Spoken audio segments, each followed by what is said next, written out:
Untuk kemajuan dan pengembangan video ini, hendaknya rekan-rekan Goeser dapat mensubscribe, like, and share. Terima kasih.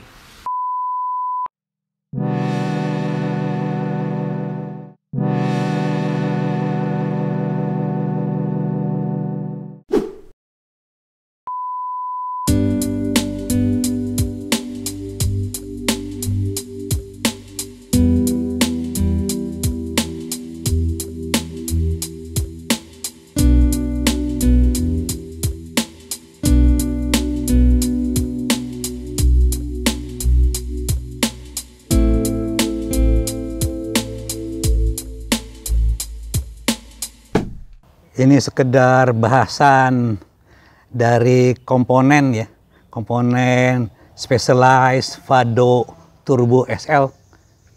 Ini ada Specialized ya, jenisnya adalah Vado Turbo SL. Seperti ini, ini sebenarnya sepedanya sepeda hybrid yang dirubah jadi menggunakan stang drop bar ya, stang drop bar. Ya jadilah sepeda yang bisa multifungsi ya. Ini jadi sepeda gravel ya. Itu menggunakan chainring. Ini chainringnya 42 tit. Oke, 42 tit. Kemudian kasetnya ini 1146 ya. Ini 12 speed ya. 11-12 speed ini, oke. Ini RD-nya adalah RD Shimano 105 seperti ini, oke. Ini tipe shadow elektrik ya, shadow dengan long cage ini ya.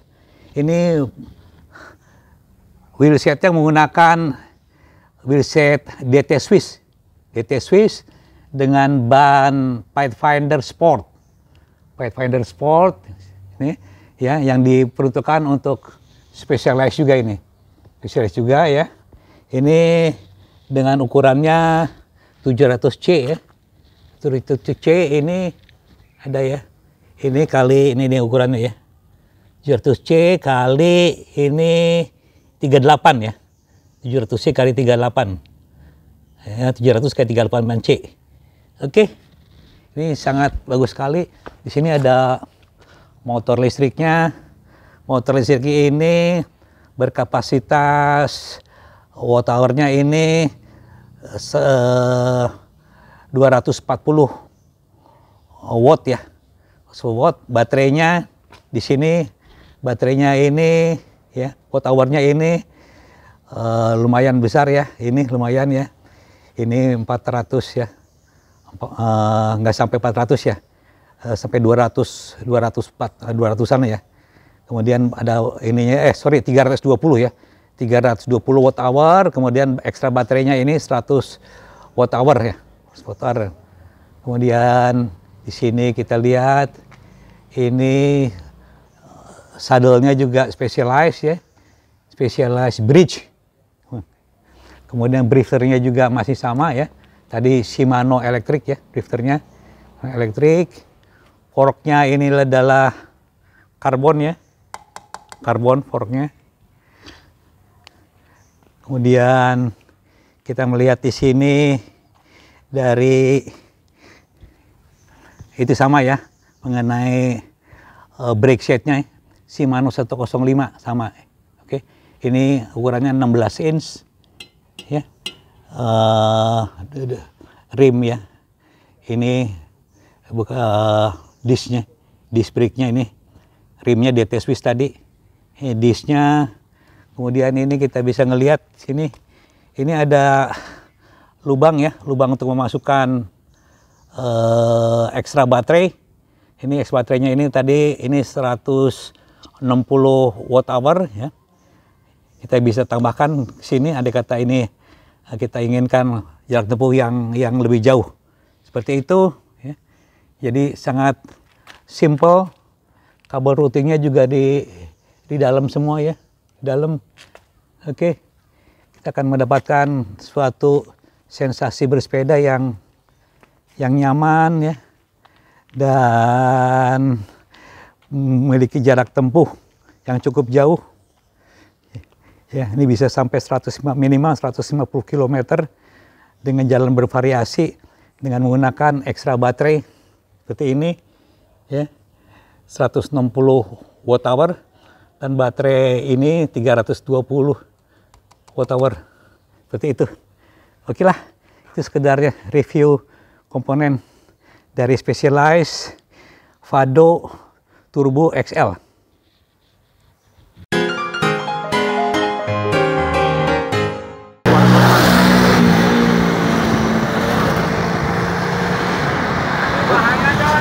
Udah Bakti, gimana kesannya naik sepeda ini elektrik? Hebat. Elektrik, gimana sepedanya? Om Bakti, gimana ceritain dong? Pakai sepeda khusus, Waduh. Specialized, Orang tua. gravel, elektrik. Lo ngomong dong, kesannya bedanya apa sama yang lain? Hah? Ya beda lah, ini nggak pakai tenaga. Oh gitu ya. Terus kalau keluncurannya, handlingnya gimana handlingnya? Oh, handlingnya bagus. Hah? Bagus sekali. Handling bagus ya? Bagus. Enak ya? Perfect lah. Oke. Yang lain-lainnya yang akan disampaikan mengenai gravel elektrik ini gimana? Ya ini bisa dipakai untuk di kota juga karena apa namanya? Ya, Terus? untuk ke jalan-jalan yang gravel ya bagus ya. Bagus, enak ya? Itu elektrik sangat membantu sekali ya? Sangat lah. Sangat membantu Sama sekali ya? buat yang manula. Oh, emang lo udah tua? Perasaan lo tampang baby face lo? Om Bakti, tampang lo kan muda. Dikit Jiwanya tua. juga muda gitu loh. Dikit. Selamat siang. Matahari sudah bersinar terang di atas. Teman-teman Danis Bike, saya untuk beberapa kali berkunjung ke rumah sahabat seumur dan sehidup karena sangat sering bersepeda. Yang baru pulang dari Garut. Sering bersepeda dengan Om Ari. Oke teman-teman, pada kali ini ada suatu objek ya yang menurut saya cukup menarik ya, karena sepeda tipe-tipe hybrid ya, hybrid atau ya kebanyakan gravel ya, mirip-mirip lah ya.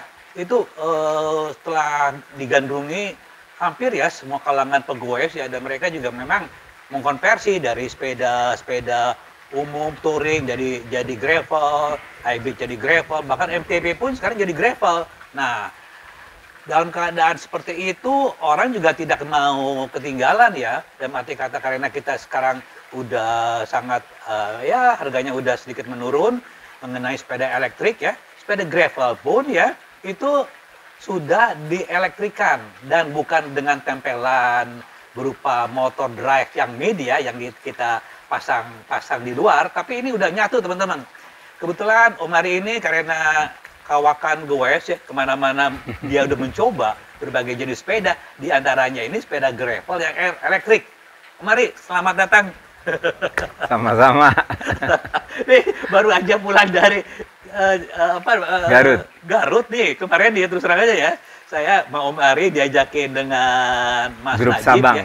Mas Najib dan Om Asep ya dari Garut. Itu ya sedikit touring ya, ceritanya dari Jakarta, Bandung, terus ke Garut, muter-muter lah. Kemarin sedikit aja kasih gambaran nih touring kemarin. Iya. Sebagai pengantar kemarin gitu.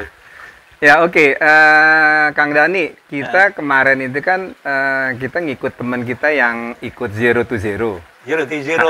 Yeah. Tapi kita lebih dari Zero to Zero. Karena kita dari Jakarta sampai ke Bandung. Ngajak.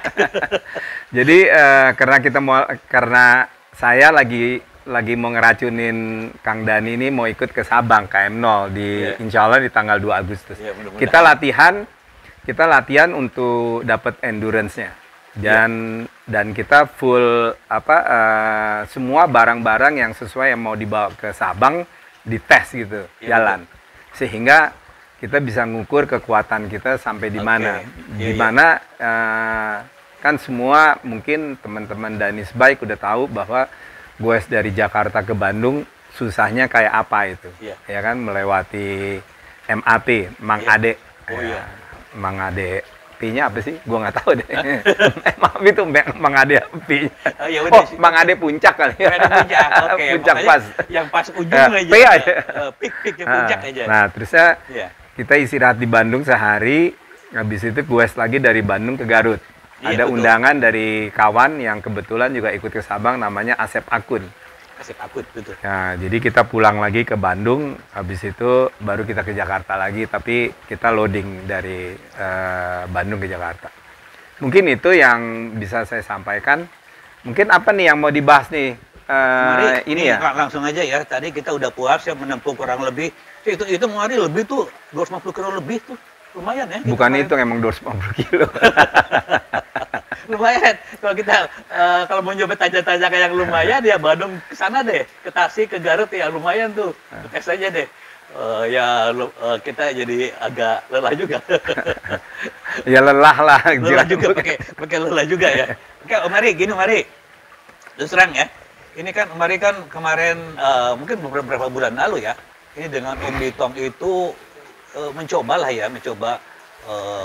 sepeda e-bike dari full Om Bakti ya, Bakti yang betul-betul ya, full dari pabrikan ya, tipenya tipe ini ya, Faldo, ini, Faldo SL, Faldo SL ya, 4 turbo, turbo ya, Faldo SL turbo ya, SL ini.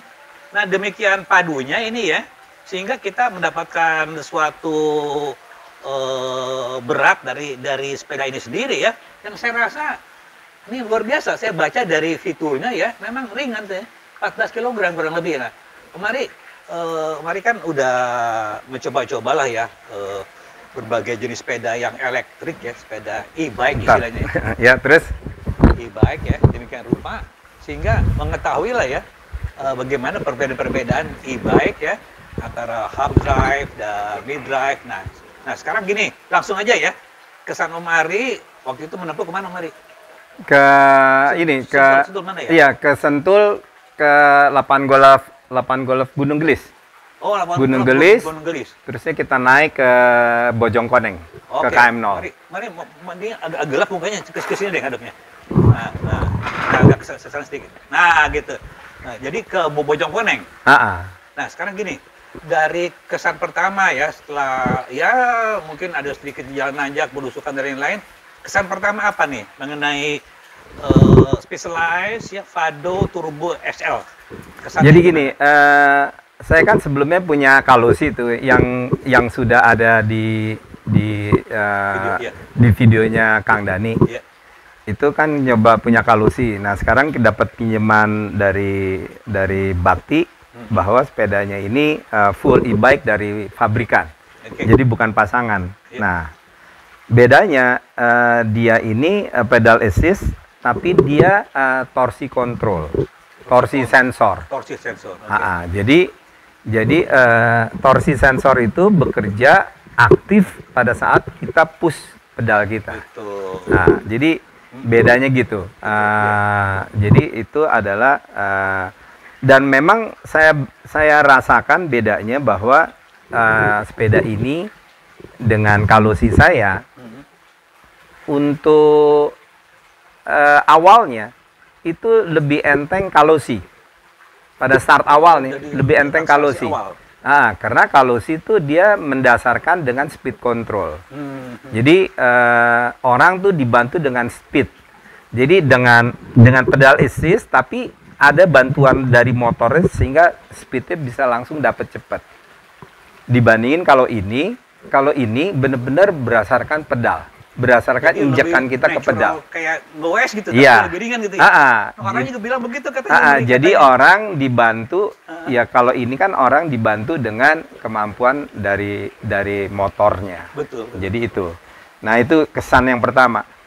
Nah, kesan yang kedua, karena saya udah biasa pakai Kalusi nanjak, itu saya nanjak dengan gradien mulai di atas 4% atau 5% ke atas, itu jauh lebih sulit dibanding naik ini.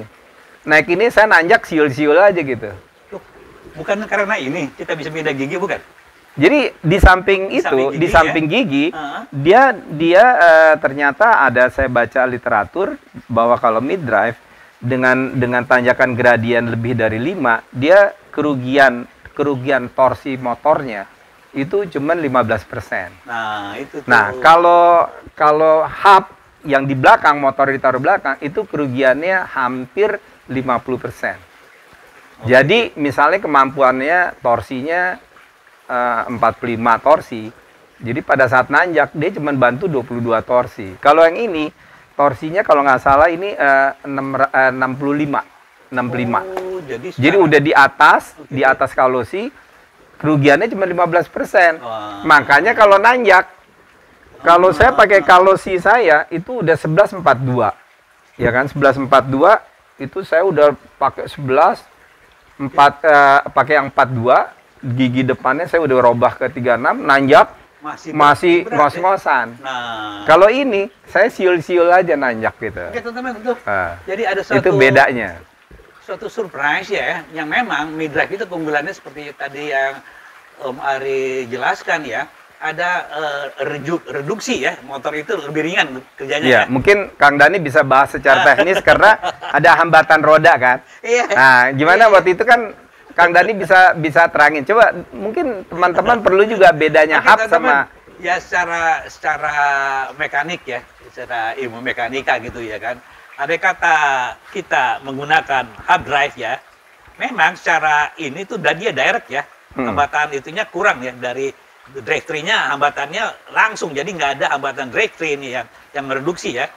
Tapi dia itu ya akan sangat berat sekali karena dia tidak ada reduksi torsi dari gear ini antara crank ya dengan kaset. Nah, yang saya menyambung untuk melengkapi apa yang tadi Om Ari sampaikan ya.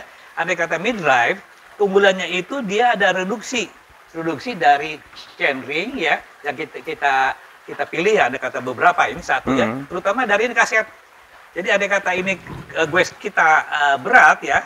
Nah, berat di sini ada sensor pedal assist ya, yang mengukur ya pada saat kita ada perbedaan rasio ya antara chainring dengan atau crank dengan roda belakang ya, karena ada perpindahan gigi. Nah, itulah yang menyebabkan dia tuh membaca. Nah, seperti lengkapnya yang tadi Om Ari sampaikan, jadi lebih ringan. Itulah jadi lebih siul-siul. Jadi kalau kita nanjak, orang pakai hub, ngos-ngosan untuk ngikutin kita masih siul-siul gitu. Itu Om Ari, saya terus terang aja ya, dalam soal nanjaknya paralel lah, equal dengan Om Ari. Tapi pada saat saya pakai kalosi lens ya, yang mid-drive, Om Ari itu saya apa ya? Iya. Bukannya beliau itu tidak kuat nanjak, bukan. Karena drive itu tadi. Iya. Maka itu kenyataannya yang Om Ari rasakan langsung pada saat tes ke Sentul ya. Nah, itulah yang dirasakan ya. Iya, lebih betul. ringan Om Ari ya? Betul, jauh lebih ringan. Ya? Jauh lebih ringan. Ya. Tapi sekarang ini saya kasih tahu kalau si saya kebetulan kontrol speednya rusak dari pabrikan. Digantilah kontrol speed yang bukan dari pabrikan. Nah, itu dapat thumb throttle. Jadi mungkin sekarang kalau Kang Dani juga mau pakai mid drive, saya bisa nempel. Kenapa? Karena dengan thumb throttle itu saya bisa dapat catch up speednya. Nah, itu jadi thumb throttle itu barangkali, maaf saya potong dulu, saya terangin, thumb throttle itu adalah ampere yang masuk kepada motor itu misalnya misalnya 16 ampere ya, 16 ampernya itu masuk sehingga daya dorongnya itu 45 Newton meter gitu loh.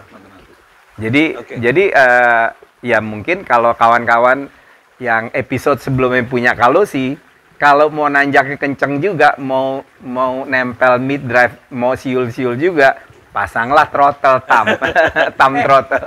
Berapa harganya tuh? Apa aja ya? Jadi gini, kalau saya kan nanya ke Rodaling, itu 1,4. Iya. Tapi delivery-nya 1 bulan. Oh. Nah, saya kan langganan sama Yulianto tuh yang di Cempaka Putih, e-bike Jakarta. Iya. Itu 1,4 juga. Oh. Tapi ampernya yang ini 12 ampere, yang itu 20 ampere. Oh. Nah, begitu. kata Yulianto memang kalau sih dijual murah segala macam karena ampernya itu kontrolernya itu kecil. Oh, bisa jebol ya? Jadi memang peruntukannya saya salah karena hobinya nanjak. Dipakai main nanjak. Sebetulnya di sepeda bukan untuk nanjak. Makanya hub drive itu nggak disaranin untuk nanjak-nanjak. Umar emang kurang ajar kalau soalnya bisa sepeda deh. Sampai jebol, terus jebol. Tapi dia udah beli lagi yang ampernya itu lebih besar. Lebih besar, 20 ampere, Nah, dan ada thumb throttle. Nah, okay. Saya bisa ngejar Kang Dani. Kalau Kang Dani pakai ini, boleh deh. Saya ikutin terus, nggak ketinggalan. Dan saya juga siul-siul gitu.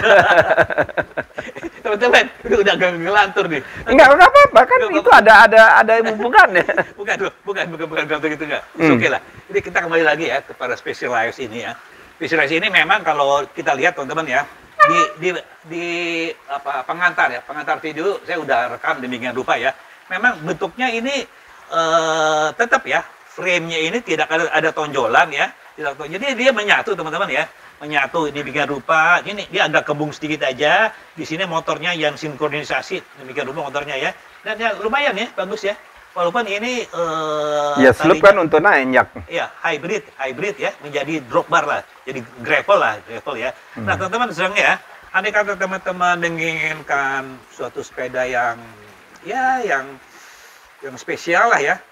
Mau di sepeda touring kan ya ini, atau sepeda gravel kan, atau sepeda semacam urban kan, silakan aja ini cocok. Mari saya tanya ya, kembali lagi kepada yang uji cobaan coba, saya. ya. Oke. Masih pada uji coba ya. Nah, perbandingan ya, diperbandingkan lagi kepada sama-sama elektrik ya, antara sepeda yang Umar rasakan ya, sepeda hub drive ya, sama dengan ini ya, dengan kapasitas tertentu. Ada jalan-jalan tertentu yang membutuhkan suatu kenyamanan atau ya istilahnya itu kestabilan atau manuver itu perbedaannya gimana untuk sama elektrik? Jadi saya terangin ya. Jadi saya sebelum ke Sentul kita belusukan dulu lewat Depok yang ada banyak tanjak-tanjakan. Ya, okay. Karena saya hobi tanjak-tanjakan, pasti milihnya jalan yang tanjak-tanjakan. Karena saya mau ngebedain perbedaan antara torque sensor sama speed sensor, dan memang ternyata beda banget. Betul, gitu. ya. Dan ternyata juga dia ini juga karena mid drive sangat beda dengan hard drive. Jadi kesannya dengan mid drive kalau Anda mau nanjak-nanjak kita kan lebih mudah. Di samping itu ini sepeda ditambahin lagi oleh Bakti itu adalah baterai tambahan. Baterai tambahan. Extension. Nah, kalau Specialized dia baterai extensionnya dia ngabisin dulu ini, baru dia pakai yang aslinya. Gitu. Nah, baterai ini Kang Dani kan udah cert, katanya kan kalau ini kan 320 watt hour. Ya ini 160 watt hour. Betul. 160 watt hour ini baru habis di 61 km. Teman-teman, luar biasa. Jadi kecil-kecil kapasitasnya ya lumayan ya, 60 km Mas. 61. Waduh. Karena saya catat 61 km. Jadi bisa lebih lagi ya. Bisa mendekati 200 jadi kali ya. Kalau ini dia 61, anggaplah ini bisa 100 kilo. Berita jadi dia bisa 150-an kilo lah. Teman-teman. Jadi naik sepeda ini Anda ke Bandung cuman nge-charter sekali.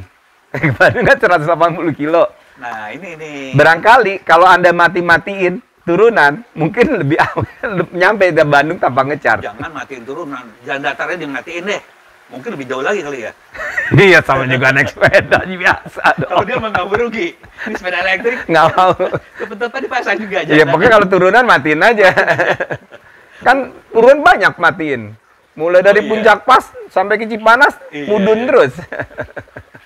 Kemarin nih kembali komparasi ya. Ya, nggak saya lanjutin. Terus.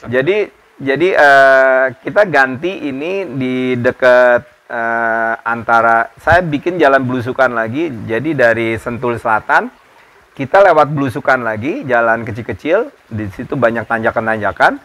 Baru habis nih baterai 61 kilo. Waduh. Nah, terusnya kedua, jadi dan ingat kalau yang pakai baterai gini, kalau yang kedua yang pertamanya habis, ini harus dicabut sehingga nggak mengganggu ini.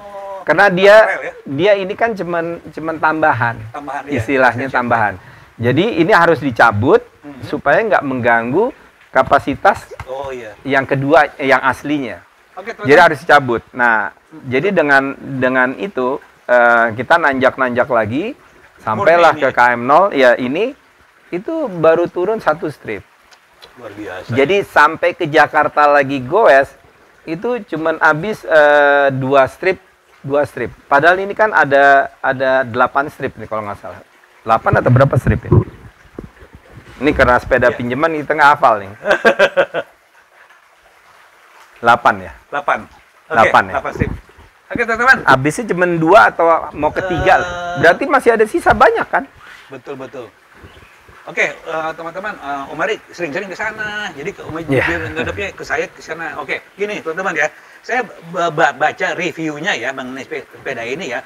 Memang sepeda ini tuh yang namanya pabrikan ya, spesialis tapi Amerika demikian rupa ya. Mereka tuh meneliti loh. Motornya aja nih ganjil sebenarnya. Bukan pas 250 tapi 240. Jadi ada reduksi, tapi dengan reduksi hanya 10 watt. wattnya 10 aja, mereka betul-betul meneliti gitu loh untuk memperpanjang jarak gitu loh. Oh. Efisiensi daripada Jadi watt baterai. makin kecil, baterai makin irit. Makin gede gitu Tapi loh. tenaga makin banyak. Nah, tapi ibarat motor 110 cc ya, itu bisa menyaingi 125 cc, tapi bensinnya tetap. Nah, itulah ini. Ya, tapi bedanya kalau dikebut kenceng, beda. Beda. Oh, mendadak. Ini kalau orang mau sepeda ngirit. Beda. Baik lagi. Ada suatu hal yang barangkali ya didambakan oleh semua pegawai ya. Perbedaan antara selain elektrik ya, perbedaan antara shifter ya, yang manual dan elektrik. Nah, sebagai penguji lah atau tester dari sepeda, berbagai macam sepeda, diantaranya sepeda ini, Mari ya, itu bedanya apa, Mari ya? Ini kan elektrik nih ya, elektrik shifter ya. Iya. Elektrik shifter. Di itu. Nah, itu. Di itu. 105 ya. Ya, di itu yang 105.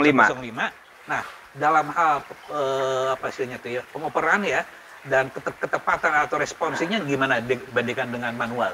Jadi gini, di itu ini kalau saya bilang sangat berpengaruh kalau kita pakai model drifter. Oke. Model drifter ya. Drifter, ya. Dibanding kalau model shifter. Ini ada ya, jadi ide awalnya drifter model DI itu membantu untuk pada saat kita tekan tuas itu cuman kita touch aja udah ngoper. Itu pertama, ide pertama. Touch aja ya. Touch aja udah bisa ngoper. Jadi nggak perlu tenaga. Kalau pakai drifter yang manual kan kita harus lebih pakai tenaga. 3 cm ya. Jadi teman-teman Dani yang ladies kebetulan, kalau punya uang lebih, belilah, kalau yang punya drop bar, belilah di itu. Sehingga pada saat ngoper, itu nggak bahaya. Oke. Karena kan pada saat ngoper dia goyang gini kan. Betul. Ya, itu saya cerita tentang di shifternya ya. Drifter sama shifter. Oke. Yang kedua bahwa dengan DI itu, dia ngopernya akan lebih cepat. Dia catch up waktunya akan cut off time dari dia ngoper dibanding dengan kabel itu akan lebih responsif yang pakai DI itu. Jadi pasif-pasnya ya, kadang-kadang kalau mekanik kan kita kan mau pasif-pasif tuh ya. Kok ini pasif-pasif? Ya, dia kan mungkin nanti dibahas itu kan dia kan ada electoral control, dia model push. Jadi sekali push dia pindah satu, push satu. Jadi nggak mungkin salah. Jadi kalau kita pakai manual kan kita bisa tak bisa mindahin ke 3 kan. Jadi dari nomor 11 kita bisa mindahin langsung 17. Kalau ini kan satu-satu dia gitu pindahnya. Harus cepat aja kalau gitu ya. Responsifnya jadi jauh lebih cepat. Jadi rekomendasinya tuh gimana kepada penggemar? Ya itu. Jadi gini, kalau kita bukan pembalap, menurut saya kalau kita bukan pembalap, kita nggak mentingin jeda waktu ngoper sama speed, ya kita nggak usah pakai DI itu. Kalau laki-laki ya. Iya.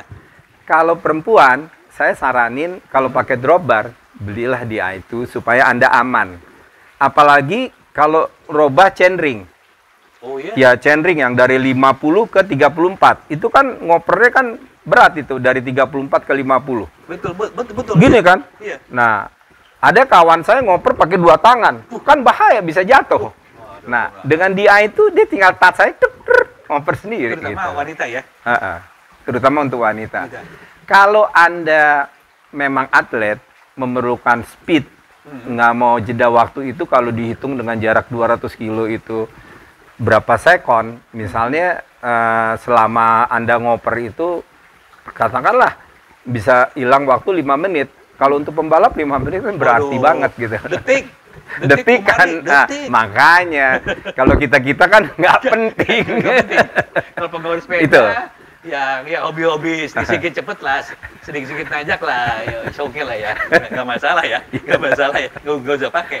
Nah, ngomong-ngomong tadi Ari nyampaikan beda harga, itu berapa ya? Bisa nambah berapa ya? Waduh, kalau harga satu DI2 group set itu bisa beli 1 sepeda. Ya Allah, bener-bener beda, jauh ya. Jauh ya. Kalau nggak salah DI2 yang apa, yang 105 itu 25 jutaan. Nah itulah. Itu yang 105, gimana yang jadi Ultegra? Bisa beli motor. Itu baru ininya doang. Belum yang Group lain. set. Belum set. Ya kan kita udah punya rim segala Okay. macam. Ya ganti group set lah. Oke lah. Ganti group set, drifter, ya harganya segitu gitu loh. Jadi memang ya kalau yang untuk wanita sih saya saranin pakai DI2. Oke. Yang hobi kenceng-kenceng, yang kalau pelan kan ngopernya bisa pelan-pelan gitu. Teman-teman ya, itulah pertimbangan yang sangat DI2 sama biasa seorang manual. tester yang pengalaman tentunya itu memiliki kemampuan ya, bukan tester aja ya. Ya orang yang cukup Ekonomis. bijaksana dari sisi teknis dan ekonomis lah. Itu pasti nasihatnya seperti yang Mari sampaikan gitu loh. Udah pada profesi, keuangan ya, gender, biar rupa. Nah kita untuk apa gitu loh. Nah ini sangat lengkap sekali penjelasan yang tadi ya. Jadi jangan salah-salah hanya membeli begitu aja tanpa kita Cuma untuk gaya. optimalisasi. Ya, gaya. Duit pas-pasan tapi gaya. ya itulah, kita kan bisa barangkali ya, bisa untuk yang lain lah ya, kita benar-benar mengoptimalisasi fungsi daripada spek-spek itu ya. Ganti rimnya yang lebih enteng. Oke, kembali lagi Mari ya, mengenai pengalaman lagi nih, pengalaman sepeda. Nah sekarang saya ingin pertanyakan komparasi sama-sama specialized ya. Mari kan punya sepeda yang ya menurut saya sepeda agak ngarah ke Sultan lah ya gitu ya. Specialized yang road bike, yang karbon, demikian rupa ya. Dan ini juga sering digunakan kemana-mana. Dan jangan salah, yang karbonnya juga bannya udah ada sedikit besar. Karena enak naikinnya, gitu loh. Suspensinya lebih bagus gitu. Oke, nah ini kan ada perbandingan ya antara sepeda karbon ya, yang ya beratnya barangkali ya 9 atau 8 lah kurang lebih ya. Karena dia ringan sekali. 8 kilo. Itu juga Ultegra ya. Bicara Ultegra dan mereknya sama-sama specialized ya. Nah, kita komparasi nih. Orang kebiasaan memakai sepeda memang sepeda non elektrik ya, tapi yang ringan ya, dengan sepeda specialized yang udah ya, ini anggaplah ini gravel ya. Saya nanyakan spesifik ya kepada sifatnya subjektif ya. Gimana sensasinya berbeda? Jadi sensasi gini, pertama ini kan udah pakai DI itu. Iya. Ngopernya lebih smooth. Iya. Lebih cepat. Kedua, saya nyampe ke Bojongkoneng naik ini, badan saya rileks. Padahal ini kan aluminium. Iya. Nah, 14 kilo ya. nah saya ini kan 14 atau 15 gitu, 14 kilo kan. Padahal sepeda saya 8 kilo. 8 kilo. Nah, saya nyampe ke sana. Saya udah nyampe ke Jakarta. Barangkali saya baru nyampe mau ke Jakarta baru turun. Jadi perbedaan waktunya banyak. Kang Dani. Jadi dengan dibantu motor listrik, kenyamanannya hampir sama. Iya. Hampir sama, menurut saya sama lah. Kenyamanan sama. Tapi daya tempuh dan waktu tempuh itu jauh lebih reachable dengan pakai motor listrik. Oke. Ini ada tambahan info teman-teman ya. Kebetulan saya di view sebelumnya saya udah mengevaluasi bahwa ini ya tenaga manusia itu ya itu hanya 0,4 HP ya, kurang lebih lah. Ya. Membuat HP. Kemudian ya, motor yang 250 watt itu ya, itu hampir mirip-mirip tuh. Begitu orang kenapa secara common ya, itu mencangkokkan motor tuh listriknya cuma 250 watt karena jadi double tenaga orang, seolah-olah kita mengendarai sepeda itu pakai istilahnya dua pasang kaki. Nah itu double tenaga. Jadi ya make sense lah seperti yang Om Ari sampaikan, kita nggak lelah Om Ari ya. Iya. Nggak lelah. Nggak lelah. Nah oke, selain nggak lelah Om Ari, selain pengoperan, sensasi apa yang didapatkan ya? Bukan pengoperan ya. Sensasi apa dari pengendalian atau manuver atau apalah ya yang didapatkan, perbedaannya antara sepeda yang road bike ya, yang road bike tadi yang ringan ya, dengan yang elektrik. Ya itu gitu. Bedanya cuman di pada saat kita mau, jadi gini, kalau mau akselerasi awal, barangkali sepeda dengkul, road bike dengkul saya sama ini sama. Karena ini kan sensor torsi kan. Torsi ya. Jadi bukan dibantu dengan speed yang itu. Jadi bisa hampir sama. Tapi pada saat udah sampai kecepatan tertentu, yang ini ketinggalan sama saya. Nah, kenapa? Karena ini ada limit speed. Nah. 25 kpj. Kalau Om Lari kan kalau jalan lurus aja tuh dia bisa di atas 40. Iya, tapi waktunya nggak lama. Iya. Saya disuruh nunggu aja di sana. Ya udah tungguin ya. Oke, saya di jalan. Oke lah. Jadi gini, memang khusus untuk yang pabrikan itu dia regulasinya ketat kan. Dia Betul. punya speed limit. Jadi tadi yang saya bilang. Tapi ini kan 25 kpj itu kan kalau kita nggak nge-push. Kalau kita tambah tenaga kita ya bisa juga lari 40 gitu loh. Tapi udah jelas untuk pada saat 40-nya itu kalah sama saya. Capek dong, enggak, kan kita ngomong baru jarak pendek dulu nih. Iya. Nah, di jarak panjang barangkali saya makin lama makin kebalap. Kan nggak mungkin saya udah seumur gini bisa tahan 40, ntar 40, 30, lamanya 25. Kalau yang ini bisa terus di 35 barangkali.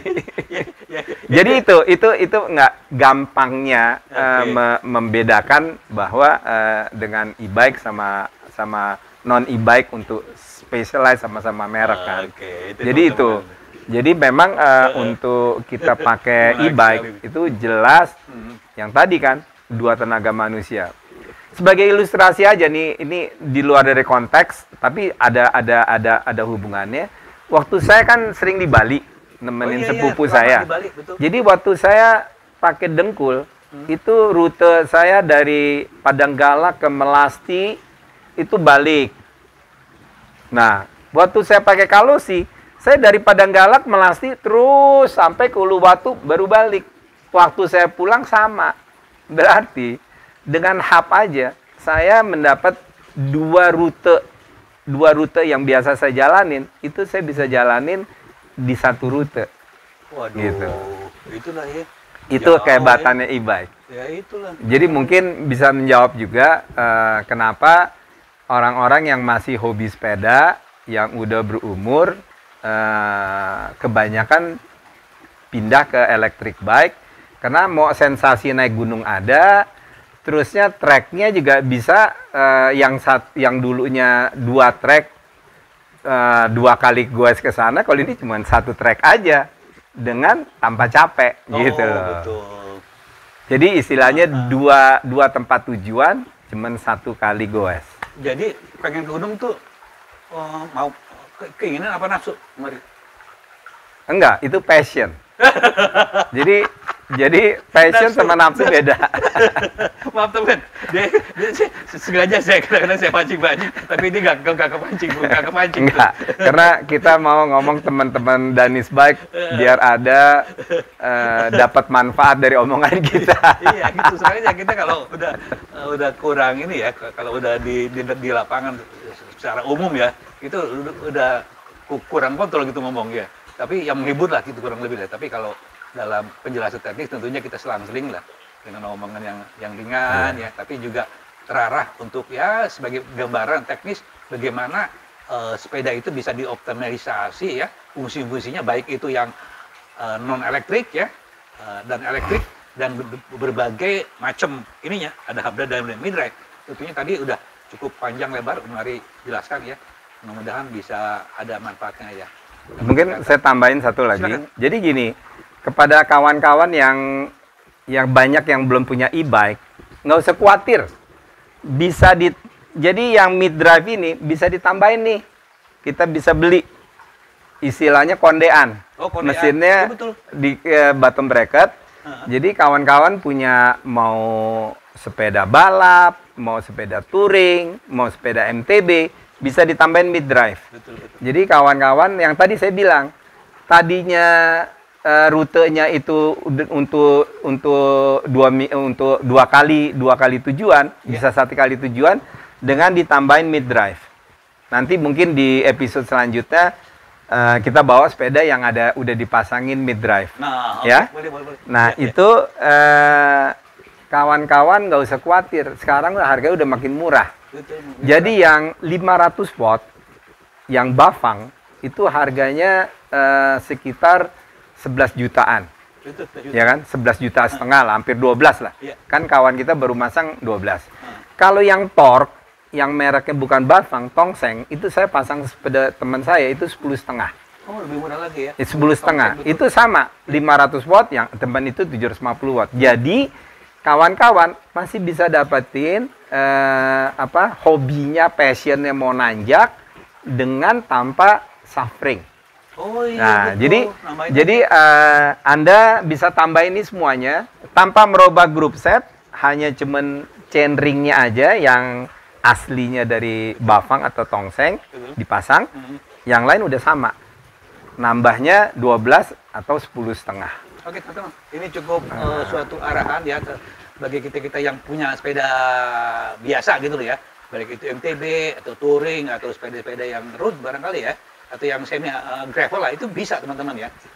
Bukan diakalin, memang ada ditambahkan pasangan motor drive, tapi yang tadi disampaikan oleh Omari itu yang memang saya juga cenderung kepada bukan hub drive ya, mid drive, karena itu bagus sekali secara berbagai keunggulan yang dibandingkan dengan hub drive. Ya bedanya cuma dikit lah. Oke. Sebagai apa ya, bukan penutup ya, mengakhiri pembicaraan ini yang udah cukup tergali oleh Om Ari, bukan dari si teknis saja, pengalaman pun tadi dijelaskan bagaimana perbedaannya dan bagaimana sensasinya, itu udah cukup menggambarkan betapa nikmatnya, betapa jarak tempuh yang jauh, dan betapa hilangnya kelelahan pada saat kita terakhir goes gitu loh, terdelusi.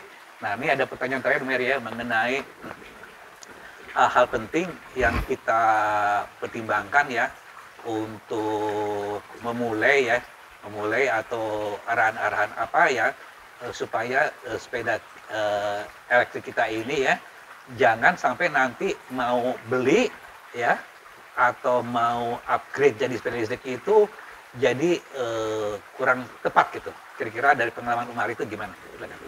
Jadi gini, menurut saya kalau semuanya itu tergantung dari peruntukan yang kita mau pakai. Oke. Gitu ya.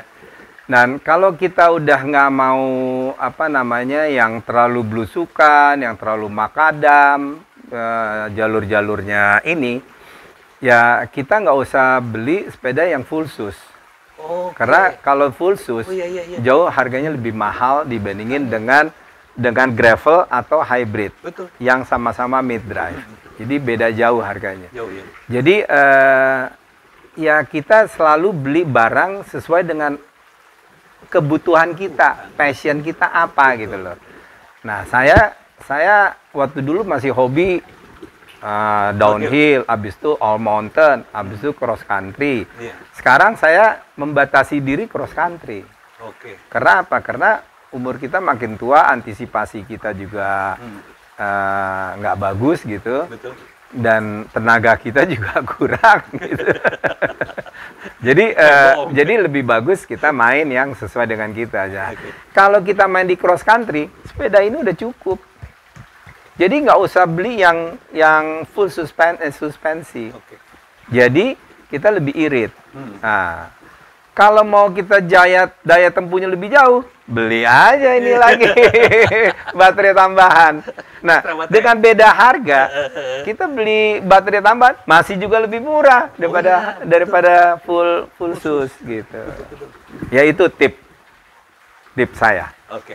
Jadi belilah sesuai dengan kemauan goesnya Anda. Nah, saya kan sekarang lagi hobi touring. Makanya sepeda saya tambahin tuh extension baterai. Sehingga baterai saya tuh bisa antara 150 kilo. Kalau ini juga dengan extension 150 kilo, sama-sama 150 kilo. Nah, kalau sepeda itu full sus, itu maksimum dia 100 kilo. Oh, keren. Karena dia lebih kepada main yang lebih ekstrim. Lebih ekstrim. Ekstrim betul. Oke, Om Ari, ini suatu pertemuan yang sangat berharga bagi saya terutama ya, karena saya udah aus syuting, aus event ya. Setiap ada sepeda baru, sepeda yang bisa kita bahas sama-sama dari siapapun orangnya, sepeda jenis apapun juga. Terutama saya tidak pernah meninggalkan Om Ari kalau soal komen-komen. Soalnya beliau itu sama-sama backgroundnya saya ngulik, baca, ngulik ya, implementasi dan nimbang-nimbang dari teknis ekonomis. Dan kita praktisi juga. Nah, itu praktisi. Kita praktekin sepedanya. Jadi bukan cuma ngomong doang. Bukan cuma ngomong doang. Jadi kalau ada sepeda dengan spek tertentu, kita bejek sampai habis. Optimal. Mungkin tambahan untuk Kang Dani di episode berikutnya. Iya. Mungkin kita akan, kebetulan sepupu saya beli sepeda ini luar negeri dengan harga lokal. Aduh. Mungkin itu bakal episode selanjutnya. Oke, teman-teman, segitu aja pembahasan saya mengenai sepeda Specialized ya, yang ini Faldo Turbo 4 hybrid ya, dijadikan suatu bentuk gravel ya, dengan spek yang lumayan bagus ya, dan ini juga elektrik ya, yang kita telah jelaskan tadi. Terima kasih banyak Om Ari dari Danis Bike, kepada teman-teman semua. Terima kasih terutama pada Jangan lupa subscribe dan nonton berapa kali. supaya paham. Biar Kang Dani lebih semangat lagi bikin videonya. Assalamualaikum warahmatullahi wabarakatuh. Oke.